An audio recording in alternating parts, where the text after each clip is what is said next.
मधील पहलगाम येथे 26 हिंदूंची हत्या करण्यात आलेली आहे।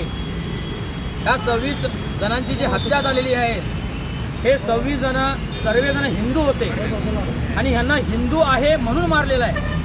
आतंकवाद्यांचा विचार फक्त एवढाच होता की भारतातल्या हिंदूंच्या मनामध्ये दहशत निर्माण करायचं आणि भारत हे आज ना कदाचित हिंदू राष्ट्र होईल आणि ह्या भारताला हिंदू राष्ट्र होऊ देऊ नये।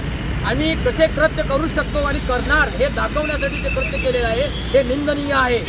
त्यासाठी आज आम्ही DCच्या माध्यमातून गृहमंत्री अमित शाह यांना एक निवेदन देत आहे की येत्या काळामध्ये अशी कोणतीही घटना वाईट घटना या भारत देशामध्ये घडू नये आणि कालची जी घटना होती की ते प्रत्येक व्यक्तीला तो हिंदू आहेस की म्हणून जाणीव करून त्यांची हत्या केलेली आहे। कुणाचे कपडे उतरून तो हिंदू आहे की नाही बघितलेला आहे, कुणाला कलमा वाचायला येतोय की नाही हे विचारून त्याची हत्या केलेली आहे। ही प्रवृत्ती, ही आतंकवादी प्रवृत्ती, ही जिहादी प्रवृत्ती या भारत देशामध्ये निर्माण करण्याचा जो तयारी चाललेला आहे, घात चाललेला आहे, हे इथल्या स्थानिक काही लोकांनी साथ दिल्यामुळे झालेलं आहे आणि तिथल्या 2 स्थानिक मुसलमानांना आतापर्यंत अटक केलेलं आहे। तर भारत देशातील मी मुसलमानांना सांगू इच्छितो की तुम्ही स्थानिक लोक जोपर्यंत ह्या अशा आतंकवादी मुसलमानांना साथ देत नाही तोपर्यंत हे हरामखोर आमच्या भारतामध्ये येऊन हे असे कृत्य घडवू शकत नाही।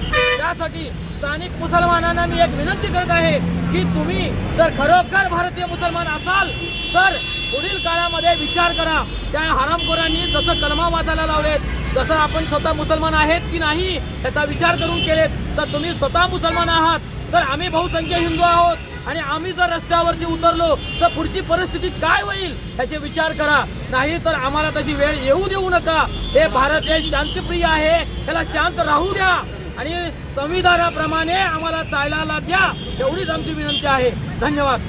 जय